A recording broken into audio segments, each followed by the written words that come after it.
안녕하십니까. 시사M 지금 우리는 진행을 맡은 임세혁입니다. 오늘부터 새롭게 선보이는 시사M 지금 우리는요. 우리가 직접 피부로 느끼는 생활 속 사례들을 발굴해서 알기 쉽고 재미있게 풀어나갈 예정인데요. 앞으로 그 역할을 톡톡 해줄 두 분이 자리하고 계십니다. 자, 먼저 저와 함께 진행을 맡아줄 분입니다. 인사 부탁드리겠습니다. 네, 안녕하십니까. 저는 대학에서 법률학을 가르치고 있는 손종학 교수입니다. 그렇지만 저에게는 또 다른 직업이 있습니다. 바로 법률 이야기, 법률 상식 등을 쉽고 재미있게 풀어주는 법률 크리에이터인데요. 제가 전국 압도적 2등입니다. 압도적 2위의 법률 전문 크리에이터. 네, 그렇습니다. 대단하십니다. 교수입니다. 예, 근데 법과대학 교수님 하면 왠지 좀 근엄한 표정이 연상되는데요. 우리 교수님께서는 좀 해맑은 소년 같으세요. 그런 말씀 많이 들으시죠? 최강 동안이시네요. 예. 감사합니다. 자, 앞으로 이제 골치 아픈 법 이야기를 또 쉽고 또 재미있고 친절하게 풀어주시기를 기대하겠습니다. 자, 그리고 또 한 분의 패널이 있으신데요. 먼저 인사 부탁드리겠습니다. 네, 안녕하세요. 세계일보 강은선 기자입니다. 저는 올해로 15년 차 기자인데요. 이제 아직도 발통 기자입니다. 발로 열심히 뛰어서 잘 취재한 거를 좀 생생하게 여기서 탈탈 털어드리겠습니다. 좀 궁금한 거 많이 제가 좀 해소시켜드리도록 하겠습니다. 네, 자, 우리 15년 차 기자 우리 강은선 기자님께 또 거는 기대가 큰데요. 앞으로 또 생생한 현장 소식을 발빠르게 전해주시길 기대하겠습니다. 자, 좋습니다. 본격적으로 이제 시작을 해보겠습니다. 첫 번째 코너는요.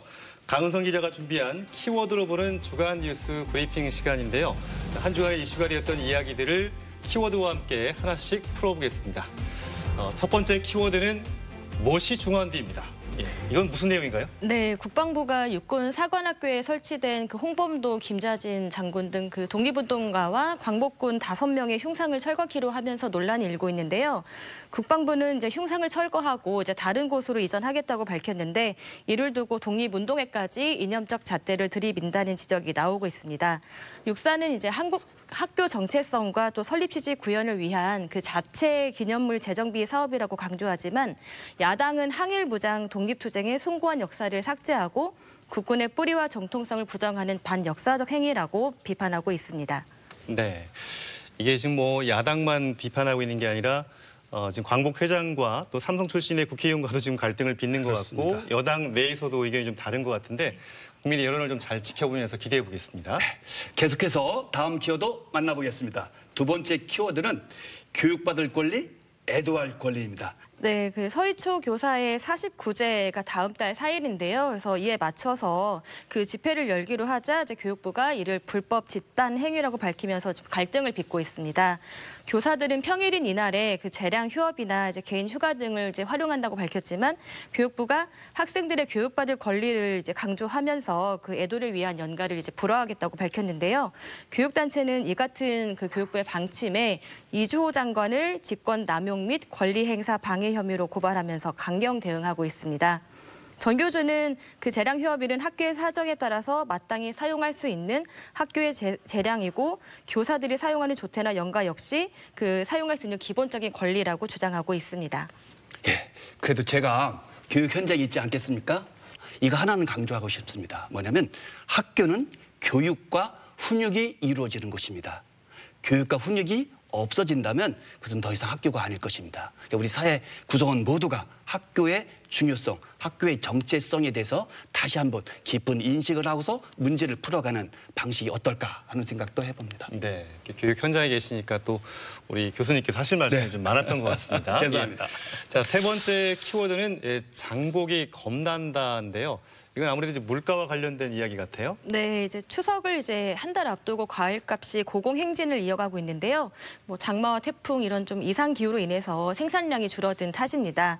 그 한국농수산식품유통공사에 따르면 최근 서울 송파구 가락시장에서 선물용으로 쓰이는 그 특등급 홍로사과 10kg가 10만 원까지 올랐다고 합니다. 이는 이제 같은 상품이 지난해 8월에 6만 원대에 낙찰됐던 것과 비교하면 4만 원이나 오른 건데요. 그 추석을 앞두고 이제 소비자들의 지갑 부담이 커지자 이제 정부는 가격 인상이 큰 품목들의 출하를 늘리고 세일을 하는 등 가격 안정 대책을 마련하고 있습니다. 교수님하고 저하고 우리 강 기자님 월급 빼고는 다 올랐다. 예, 근데 그게 이제 인상폭이 올해는 상당히 좀 큰 거 아니겠습니까? 그렇죠. 그 마지막 이제 키워드는 하나 남아 있죠. 네. 마지막 키워드를 만나보겠습니다. 마지막 키워드는 지역 축제 날벼락입니다. 전해주시죠. 네, 내달 9일부터 이제 홍성 남당항에서 대학 축제가 열리는데요. 그 후쿠시마 오염수 방류로 인해서 해산물 소비가 줄어들까 그 상인들이 걱정을 내보이고 있습니다. 코로나를 넘겨서 이제 한시름 났나 싶었는데 그 오염수 방류로 이제 상인들은 망연자실하고 있는 표정입니다. 이에 충남도에서는 어업 지도선에 이제 방사능 측정기를 설치하는 등 이제 오염 수산물이 발생하지 않도록 감시를 강화하겠다는 대책을 내놨습니다. 네. 한 주간의 이제 뉴스 브리핑을 들어보시니까 교수님 어떠셨습니까? 우리 사회가 정말 정적인 사회가 아니구나. 갈등이 화라섬처럼 터오르고 역동적인 사회인데요. 갈등과 어려움들을 해결하려는 공통의 지혜를 모아가는 그런 자세가 필요하지 않을까 하는 생각도 해봅니다. 네, 그렇군요.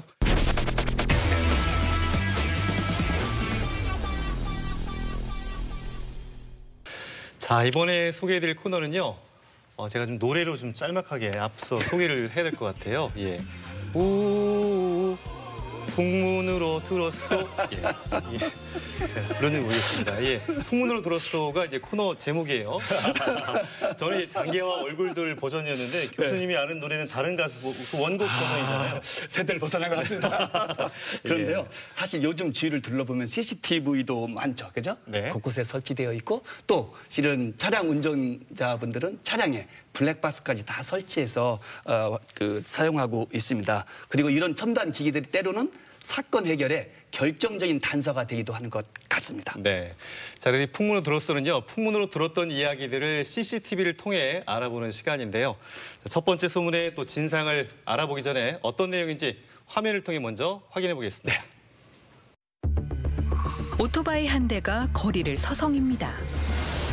방향을 틀어 왔던 길을 다시금 돌아가는 오토바이. 잠시 후에는 오토바이가 오가던 장소에 경찰차와 구급차까지 출동했습니다. 오토바이는 어떤 목적으로 동네를 배회하고 있었던 걸까요? 과연 이 CCTV 영상 속에는 어떤 이야기가 담겨 있을지 사건의 전모 알아봅니다.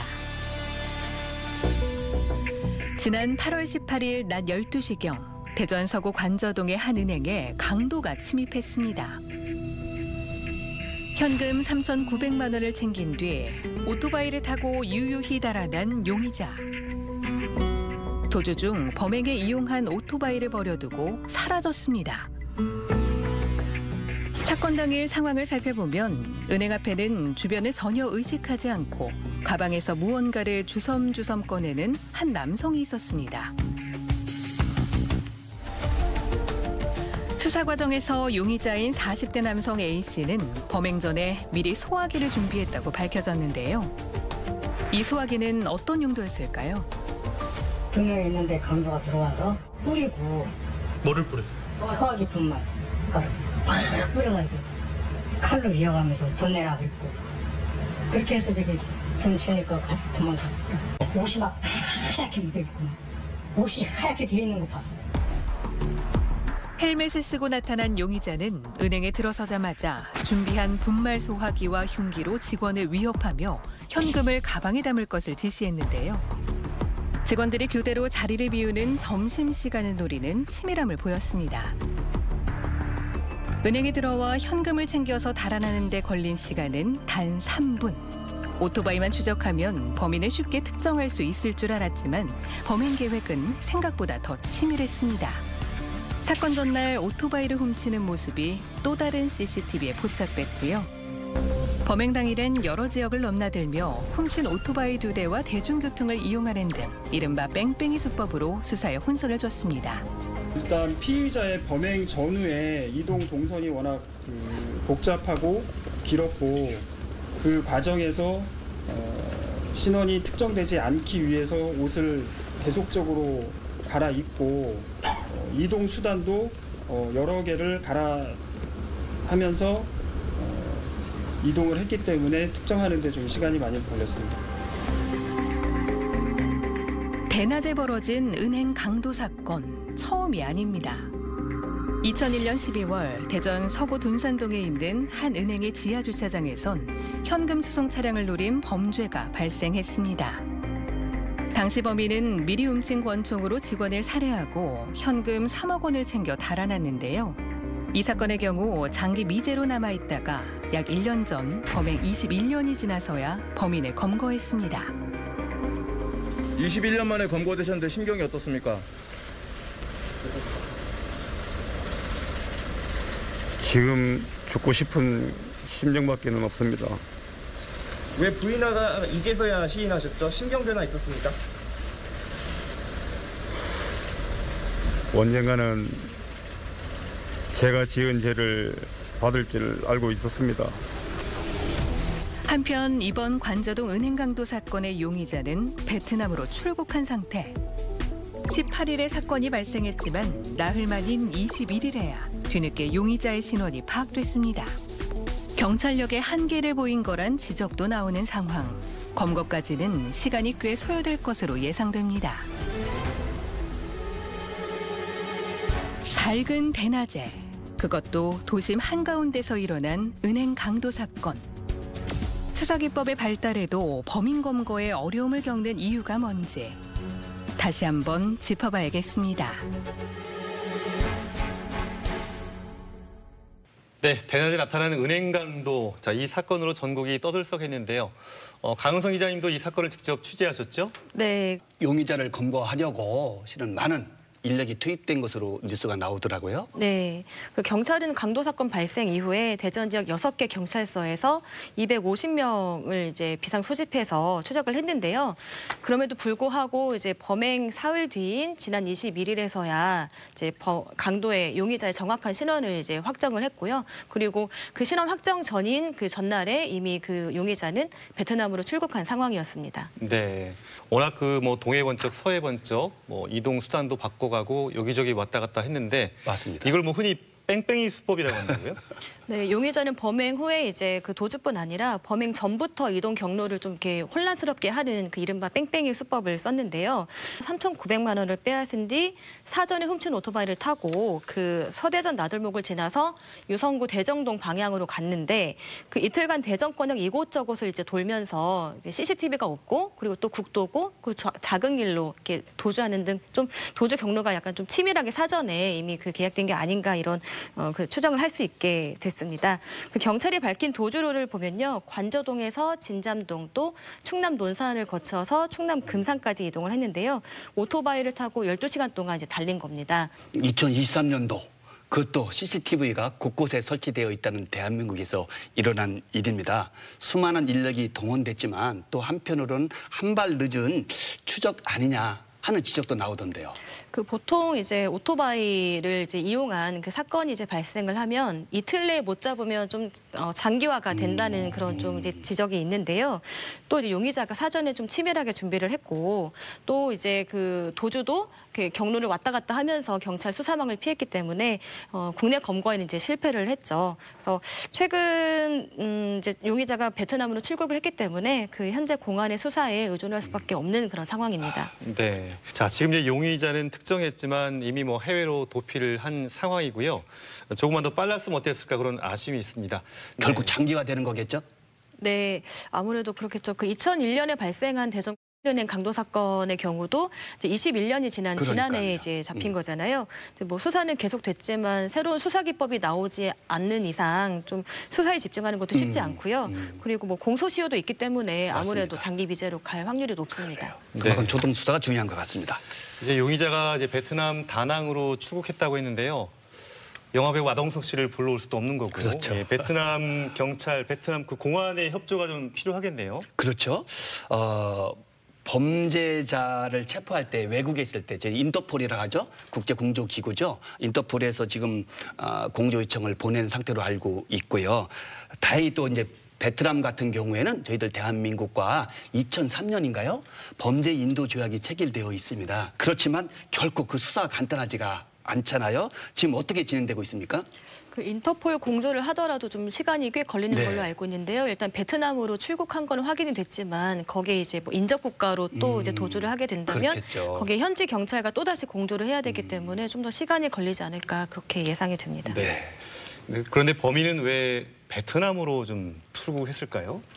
범인이 이제 잡혀야지 이제 정확한 사실을 알겠지만 이제 뭐 지인들의 증언에 따르면 과거에 이제 베트남에서 이제 몇 차례 도박을 했기 때문에 본인이 이제 좀 친숙한 대로 이제 도피한 게 아니냐. 혹은 과거에 이제 그렇게 했던 어떤 그 도박을 하기 위해서 다시 또 간 게 아니냐라는 이제 추정이 가능하고요. 네. 뭐 또 하나를 더 한다면 그 옆에 이제 인접 국가가 좀 여러 국가가 있다 보니까 좀 캄보디아도 있고 라오스도 있고 태국도 있고 이제 세 개국에 이제 인접해 있거든요. 그러다 보니까 도피에 용이하기 위해서 그렇게 간 게 아닐까라는 또 추정도 가능한 것 같습니다. 네. 지금 수억 원의 도박빚이 있다는 뉴스가 나오고 있잖아요. 그런데 이제 훔친 돈, 강취한 돈은 3,900여만 원이라는 것이고 그렇다면 탕진한 도박빚을 갚는다는 용도도 있을 수 있겠지만 또 한편으로는 혹시 도피 자금으로 쓸 가능성도 있을 것 같은데 어떻습니까? 정확한 건 이제 잡혀서 수사를 해봐야 알겠지만 훔친 3,900만 원 외에도 이제 지인들한테 이제 빌린 돈까지 합치면 거의 한 약 1억 원 정도를 이제 갖고 갔다고 합니다. 그래서 아마도 도피 자금을 이제 마련한 게 아닌가라는 추정이 됩니다. 네. 자, 훔친 현금은 이제 3,900만 원이라고 하는데요. 자, 이 용의자에게 우리가 적용할 수 있는 죄목은 무엇이고 또 예상 가능한 형량은 어느 정도일까요? 아직 수사가 확정된 것은 아니기 때문에 네. 쉽게 말씀은 못 드리겠지만 일반적으로 말씀을 드린다면 이 사건은 강도 사건이잖아요. 네. 형법 같은 경우는 강도죄에 대해서 3년 이상의 유기징역에 처하도록 되어 있습니다. 그런데 특수강도라는 것이 있습니다. 네. 이것은 뭐냐면은 강도 중에서도 2인 이상이 공동으로 한다든가 또는 흉기를 휴대한다든가 하는 상태에서 범행이 이루어지게 되면 특수강도로 하고 이때는 형량이 확 됩니다.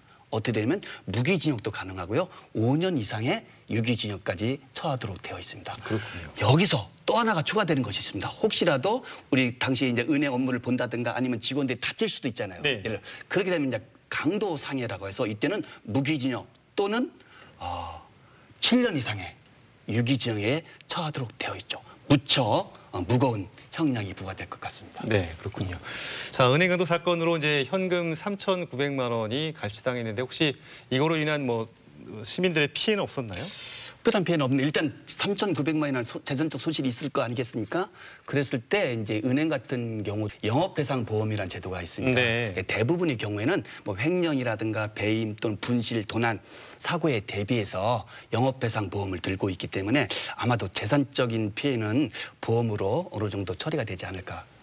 시민들에 대한 금리적 불안감도 있겠어요. 좀 심리적 부담감. 네, 시민들을 만나서 인터뷰해 보면 이제 내가 가는 그 시중은행에서도 언제든지 이제 강도가 될 수 있다는 그런 좀 그 막연한 불안감을 이제 좀 호소를 많이 하고 계시고요.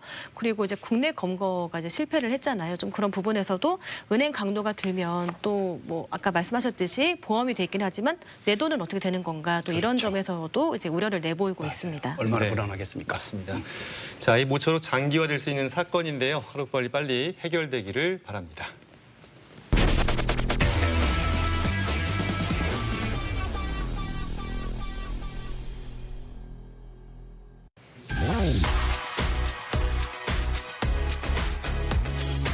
네, 이번 순서는요. 저희 제작진들 또 노련한 작가 2명과 혈기왕성한 또 신입 PD 2명이 합쳐서 만든 야심작 코너입니다. 맞습니다. 네. 그렇습니다. PD들이 직접 발로 뛰어서 우리 주변의 문제점과 불편사항을 신중 취재하고 나가서 그 해결자까지도 모색하는 코너입니다.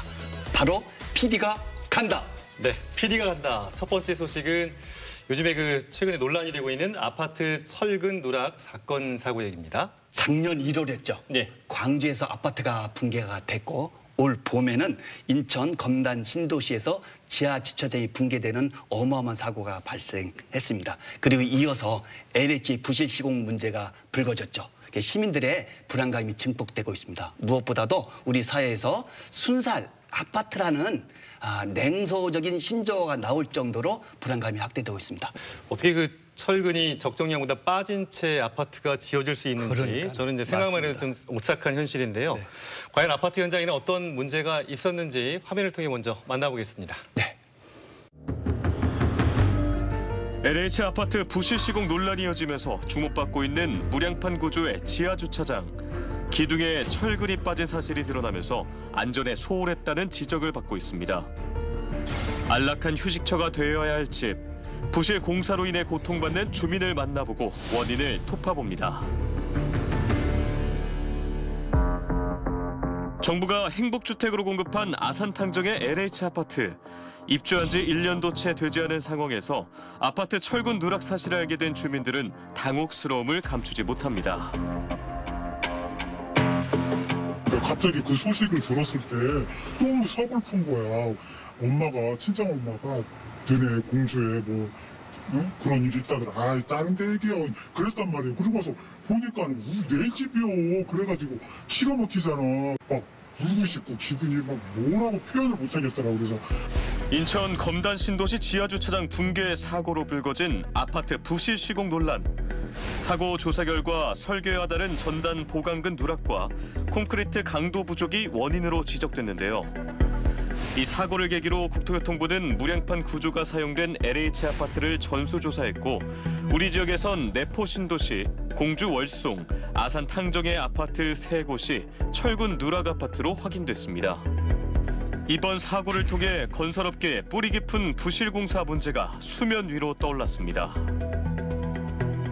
3가지 단계에서 그 누락의 그 현상이 일어날 수가 있는데요. 이제 구조 계산은 다 철저하게 했는데 도면을 그리는 과정에서 실수로 도면의 표기가 잘못되는 경우, 시공하는 단계에서 작업자가 도면을 보고 그대로 이제 그 시공을 하지 못하고 시공 단계에서 누락을 하는, 그러니까 도면을 이해하지 못하는 감리 단계에서 도면대로 철근 배근이나 뭐 이런 것들이 정확하게 이루어졌는가, 그것을 확인하는 단계에서 누락이. 특히 무량판 구조로 지어진 아파트에서 철근 누락 현상이 두드러졌는데요. 수평 기둥포 없이 하중을 지탱하는 무량판 구조는 최근 건설업계와 정부 모두가 선호해온 공법입니다. 무량판 구조는 층간 소음이 적고 공간 활용력이 좋아 이런 지하주차장에 주로 사용되었습니다. 보가 없기 때문에 시공 설치하기 용이하고 또 유지관리 모든 면에서 편리하게 그 이유 때문에 설치가 되고 있고요. 또 보가 없는 만큼 층고를 낮출 수가 있고 또 층고가 낮다 보니까 그만큼 대지 깊이를 많이 굴착을 줄일 수가 있고 그럼에 따라서 공기가 줄고 또 경비도 줄고. 특히 2017년 부활한 분양가 상한제는 무량판 구조 아파트 공급을 확대하는 데 결정적인 역할을 했습니다. 국토교통부에서 분양가 상한제 적용 주택의 기본형 건축비 및 가산비용 고시를 통해서 무량판 구조를 적용하는 경우에는 3에서 5% 정도의 가산점을 준 것이 큰 영향 요인이었다고 볼 수가 있습니다. 분양가 산정하는 경우에 3에서 5%의 가산점이라는 것은 높은 분양 가격을 책정할 수 있다는 것이고요. 사업성에 있어서 큰 매력적인 요소라고 볼 수가 있었습니다. 또 이런 무량판 구조는 이런 분양가 상한제 적용 외에도 공사 기간을 단축할 수 있는 장점이 있었기 때문에 비용 절감의 측면도 있습니다. 하지만 벽식이나 기둥식 구조와 달리 무량판 구조는 하중을 버티는 보가 없기 때문에 충격에 취약한데요. 그만큼 설계와 시공에 신중을 기해야 합니다. 무량판 구조에서 철근이 부족하거나 콘크리트 강도가 약하면 기둥이 슬래브를 뚫는 펀칭 현상이 발생할 수 있는데 이는 삼풍백화점 붕괴 사고와 같은 결과를 낳을 수도 있습니다. 무량판 구조에서는 기둥과 이 슬래브에 이제 그 전단 보강근을 시공을 하게 되는데 여기가 이제 아무래도 좀 작업하기는 좀 힘든 부분이에요. 왜냐하면 이제 그 철근 자체의 간격이 좀 굉장히 좁고요. 그래서 이제 뭐 콘크리트 파설하는 과정 중에 밑에까지 콘크리트가 다 들어가줘야 되는데 다 안 들어갈 가능성도 있는 거거든요. 붕괴 사고 이후 무량판 구조에 대한 불신이 확산됐지만 전문가들은 설계나 시공에 문제가 없다면 무량판 구조는 안전한 공법이라고 말합니다. 이제 건설사 입장에서는 이제 수요자들이 많이 요구를 했어요. 상부층과 밑에 층과는 소음 막아줄 수 있는 그런 역할도 좀 수행을 했었고, 이제 보가 없다 보니까 이게 층고가 좀 더 높아 보이는 어떤 개방감이 좀 있습니다. 건설사 입장에서는 수요자의 요구를 좀 만족을 좀 해주고 공사의 편리성, 그럼으로써 어떤 공기 단축 뭐 이런 문제 때문에 이제 많이 적용을 했던 거죠. 하지만 문제가 된 10곳의 아파트는 설계 단계부터 철근이 빠진 채 구조 도면이 작성된 것으로 드러났습니다. 구조 설계를 할 때는요, 구조 해석이라는 걸 먼저 하게 됩니다. 전단 보강근에 대한 그 철근량이 얼마나 들어가는지를 수학적으로 계산을 해요. 그러면 그 결과에 따라서 구조 도면을 작성을 하게 되는 거예요. 그러면 해석했던 사람이 구조 도면을 작성하는 게 가장 좋습니다. 근데 이제 구조 해석은 구조 기술사 파트 쪽에서 별도로 하고 있고, 이 설계 도면을 이제 별도의 현재 그 프리랜서들, 무자격자들, 이 사람들이 또 작성을 하고 있거든요. 그러다 보니까 서로 이제 상호간에 소통이 안 되는 겁니다. 구조 기술사가 해석했던 것을 정확하게 이해를 하고 거기에 따라서 도면을 그려야 되는데, 이 도면을 갖다가 그리는 사람들이 그 어떤 취지라든지 거기서 뭐 잘못 봤을 수가 있거든요, 수치를요. 이런 과정에서 이제 오류가 발생했던 거죠. 부실 시공도 문제입니다. 아산 탕정과 공주 월송 아파트의 철근 누락 원인은 시공 미흡이었습니다. 현장에서 이제 건설 근로자들의 숙련도나 전문성, 외국인들도 좀 많고요. 뭐 그런 언어 소통의 문제도 있고, 이게 점점 떨어져 가기 때문에 도면을 보는 어떤 그 전문성이 좀 약해지고. 감리 과정에도 문제가 있었습니다. 354개 중 154개의 철근이 누락된 공주 월송 아파트는 8명 이상의 감리 인력을 배치해야 하지만 업무를 담당한 것은 비상주 인력 2명뿐이었습니다. 법정 기준으로 예를 들어서 10명을 배치해야 된다 하면은 10명을 배치를 해야 되는데, 배치 기준을 법정 기준이 작은데도 불구하고 거기서 제대로 배치를 안 하고 더 적게 배치를 하다 보니까 감리를 제대로 하기가 좀 여러 가지 그런 어떤 문제점이 좀 발생하지 않았나. 사람이 많이 있어야 실은 디테일하게 더 세부적으로 꼼꼼하게 검토하고 확인할 수가 있거든요. 그런데 감리원 자체가 상당히 부족하다는 거죠. 감리를 좀 확실하게 하려고 보면은 적절한 감리 인원이 확실하게 배치가 돼야 되고, 감리원 자체가 역량이 있으신 분이 어쨌든 감리를 하면서 철근 누락이나 콘크리트 강도 저하 이런 부분까지도 전부 다 디테일하게 좀 검토를 좀 할 필요가 좀 있어요. 사실상 현장의 감리 인력이 부족한 상황. 인력 부족은 부실 시공으로 이어졌습니다.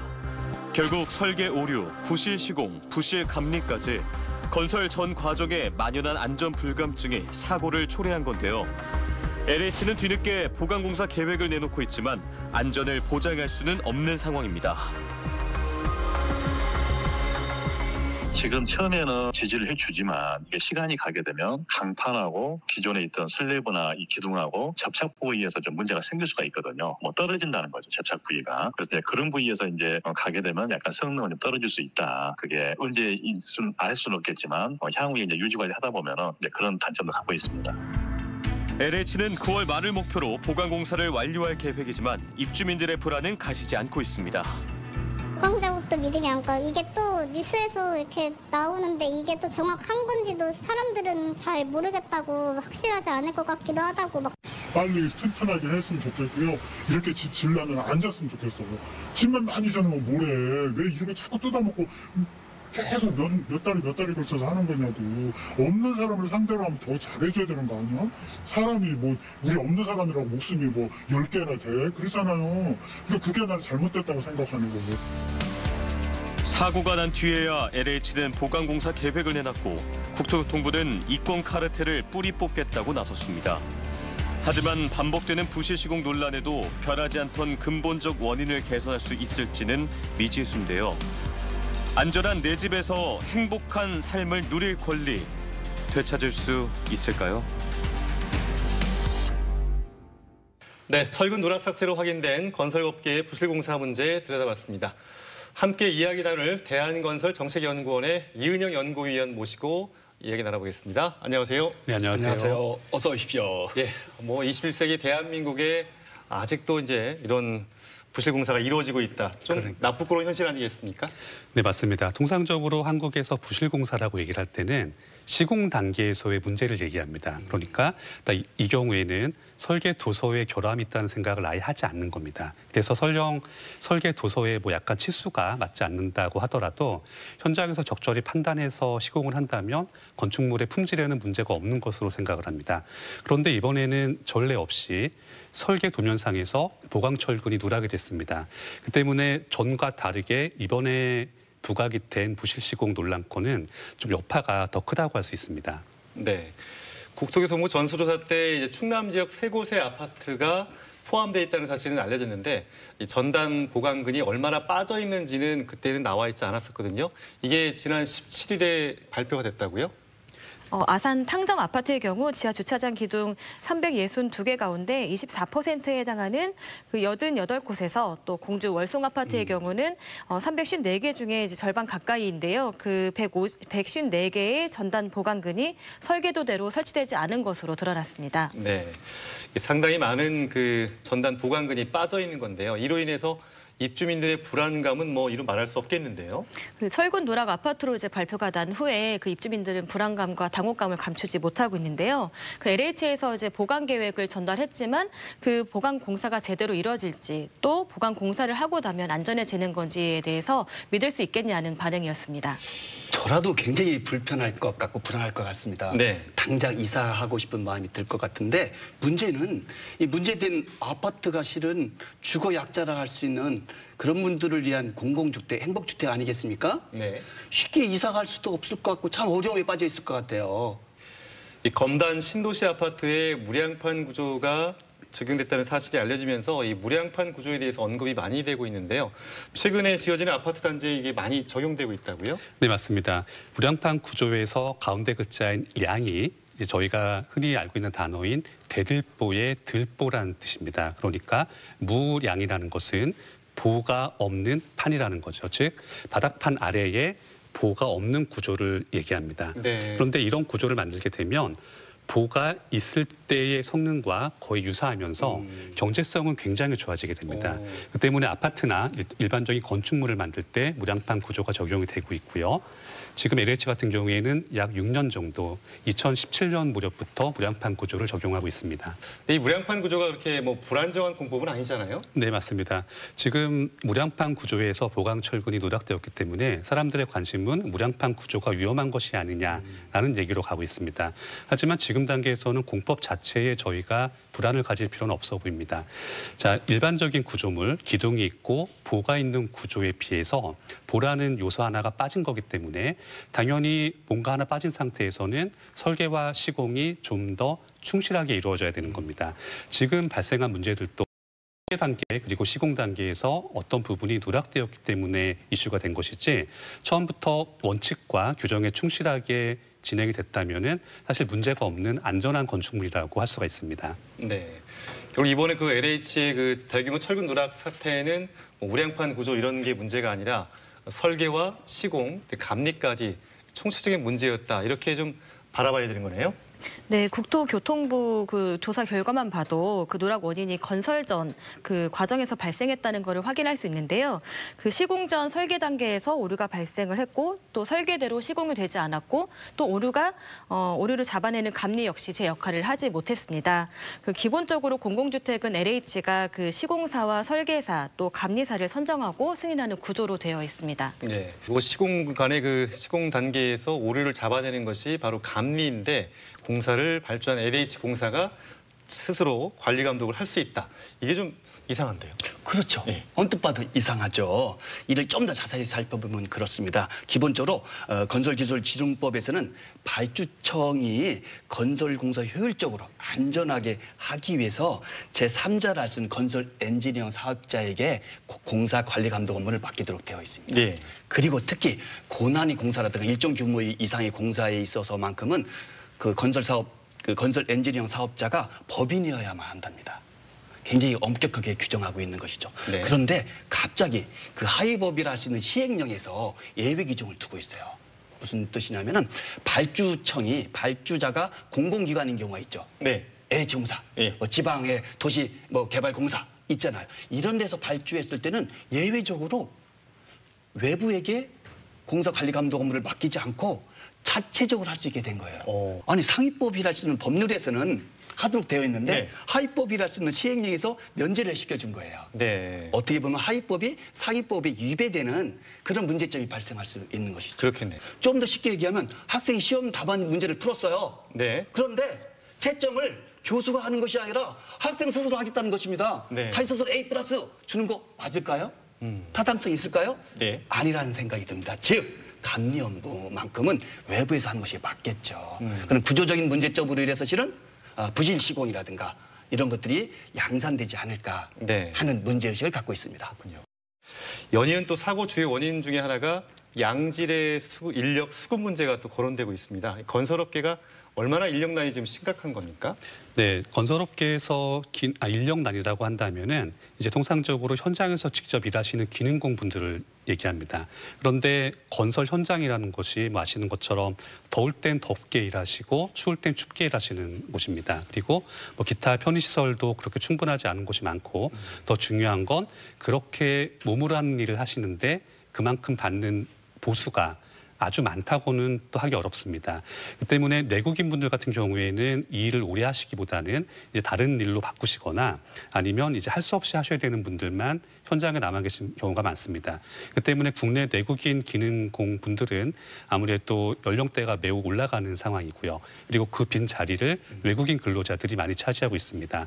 그런데 아무래도 내국인보다는 외국인 분들이 일을 하셨을 때 한국 업체들이 활용할 때 뭐 대표적인 것이 언어적인 소통이라던가 그리고 이분들이 어느 정도의 숙련도, 전문성을 가지고 있는지 그리고 이것을 얼마나 더 오랜 기간 동안 이 산업 내에서 유지할 수 있는지 이런 부분들에 대한 의문 혹은 문제점들이 남아있기 때문에 현재로서는 건설 기능 인력 분들이 왜 이 업계에 새로 진입하지 않고 그리고 기존에 남아 계신 분들만 계속 지속이 되는 것인지 이런 부분들을 더 논의할 필요가 있습니다. 네, 이 철근 누락이 확인된 아파트 단지 15곳 가운데 LH가 자체 감독하면서 공사를 진행한 7곳의 감리 인원이 적정 인원보다 부족한 것으로 드러났는데요. 법적으로 적정 감리 인원이 정해져 있다고요? 네, 맞습니다. 지금 건설기술진흥법에 따라서는 건설 공사 감독자를 선임하도록 되어 있습니다. 그런데 감독자의 수에 있어서는 적정 인원에 대해서 감리 직급에 따라 환산 비율이 다르도록 되어 있습니다. 그런데 점점 말씀하신 바와 같이 LH공사가 지난 1월에서 7월까지 자체 감리한 공사가 104곳입니다. 네. 그중에서 무려 85곳. 81%가 넘겠죠? 예. 85곳에 배치된 감리 인원이 법정 인력 기준을 충족하지 못했어요. 네. 더 큰 문제는 지하 주차장에서 철근 누락이 처음 확인된 아파트 단지가 15곳이라고 했죠. 예. 그중에서 무려 50%에 가까운 7군데에서 법정의 적정 인원보다 부족한 공사 감독자를 배치했다고 합니다. 네. 그럼 LH공사는 이에 대해서 어떻게 좀 해명하고 있는지요? 나름대로 LH공사에서 해명을 하고 있습니다. 실은 감독자를 배치하는 부분에 있어서는 2019년부터 법제화가 됐어요. 네. 그런데 이번에 문제된 아파트 같은 경우에 있어서는 그 법이 실행되기 전이었다. 그리고 법이 시행돼 2019년 이후에는 적정 법정 인원을 배치했다라고 주장하고 있습니다. 법으로 정한 그 적정 그 감리 인원이 존재하지만 실제로 건설 현장에서 감리 인력은 부족한 상황입니다. 그 건설업계에서는 LH가 발주한 그 공사뿐 아니라 대부분 현장에서 감리 인력 부족으로 공사 그 관리 감독이 제대로 이루어지지 않고 있다 이렇게 얘기하고 있습니다. 네. 감리업계의 어떤 처우나 대우는 어떻습니까? 네, 사실 건설 분야에서 감리 분야가 주력이라고 하긴 어렵습니다. 아무래도 주력은 설계, 구조, 시공 파트가 주력이 될 수밖에 없습니다. 그런데 최근 몇 년간의 정책 추세를 보게 되면 부실 시공을 방지하겠다는 목적으로 감리의 책임이 점점 확대되는 양상을 보이고 있습니다. 즉 이 얘기는 감리 분야에서 수요를 하는 인력이 더 많아진다는 뜻인데 단기에 그렇게 많은 인력을 충원하기가 쉽지 않은 것이 또 현실이기도 합니다. 네. 자, 그래서 국토부에서는 이제 사고 현장 이외에도 민간 아파트 현장도 다 살펴보겠다 이런 계획이 나오는 것 같은데요. 자, 이것들을 부실 시공을 막기 위한 법은 없을까요, 교수님? 법은 좀 있습니다. 네. 저는 좀 전에 말씀드린 바와 같이 건설기술진흥법이 있죠. 이 법 같은 경우에서는 부실 신고를 방지하고자 여러 규정을 두고 있어요. 네. 예를 들면 벌점 제도도 운영하고 있고 벌금 제도도 있고 과태료 제도도 있고요. 심한 경우에는 이제 영업정지, 사업장 폐쇄 이런 조치 같은 것도 할 수 있고요. 말씀하신 거 들어보니까 뭐 벌점도 있고 처벌도 네. 있고 다 다양하죠. 다양하게 있는데 이게 한계가 있다는 거죠. 지금까지 문제가 발생하는 거 보면. 처벌과 제재만으로 해결이 된다면 우리 사회 이런 문제는 발생하지 않을 수 있겠죠. 네. 지금과 10년 전 정도를 비교해 보더라도 사실 제도적으로 보완된 것이 많습니다. 새롭게 만들어진 법들도 있고 새롭게 만들어진 규정들도 있습니다. 그래서 지금의 부실 시공 논란은 제도가 없어서 발생한 것이 아니라 원칙을 준수하지 않아서 발생한 것이라고 보는 것이 맞습니다. 건설업계의 근본적인 문제를 개선해야 이제 제2의 또 제3의 붕괴 사고를 막을 수 있지 않을까 싶은데요. 앞으로 이제 어떤 변화가 필요할까요? 네, 만약에 지금 같은 부실 시공을 방지하겠다는 목적으로 어떤 규제와 책임만 많이 가하게 된다면 아마 사람들은 편법을 찾을 가능성이 높습니다. 제재의 역설이 되겠죠. 그렇죠. 왜냐하면 뭔가 더 하기 위해서는 아무래도 그에 수반되는 비용이 증가될 수밖에 없는데 똑같은 비용을 가진 상태에서 해야 될 것이 많아진다면은 아무래도 다른 길을 찾을 가능성이 높습니다. 그 때문에 지금으로서는 우리가 안전과 건축물의 품질을 확보하는 데 더 소요되는 비용이 있다면 이것을 사회적 비용으로 인지하고 공사비든 어디든 적정히 반영을 한 다음에 그리고 나서도 이것을 준수하지 않는 경우가 있다면 그만큼의 강력한 처벌을 가하는 것이 가장 현실적인 접근이라고 할 수 있습니다. 네. 그 안전을 위한 비용은 원가에 반영하되 자, 그렇지 않고 편법을 이용한다면 그때는 강력하게 제재를 해야 된다. 이런 말씀이시네요.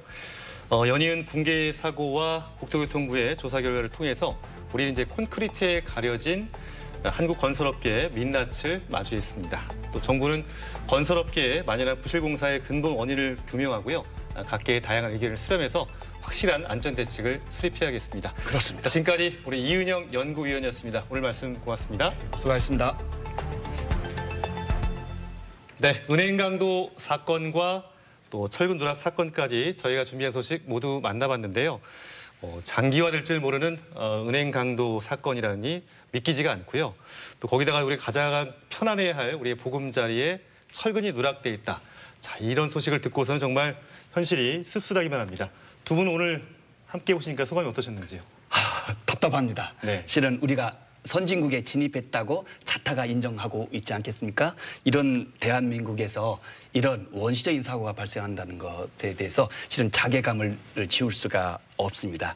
작은 차이가 명품을 구분 짓는다고 합니다. 네. 우리 사회도 이제는 이 소프트한 부분까지도 철저하게 우리가 다 분석하고 취합해서 이런 부분 미연에 방지할 수 있는 진정한 성진 국가가 돼야 되지 않을까 하는 생각을 해봅니다. 우리 강 기자님, 다음 주에는 좀 밝고 행복한 소식 좀 가져올 수 있을까요? 네, 그 은행 강도제 사건을 좀 말씀드리면서 그 전에도 이제 최근에 흉기 난동 사건 또 뭐 강도 사건 좀 되게 흉악하고 좀 심란한 사건이 많잖아요. 그래서 아무래도 좀 이렇게 기분 좋은 소식.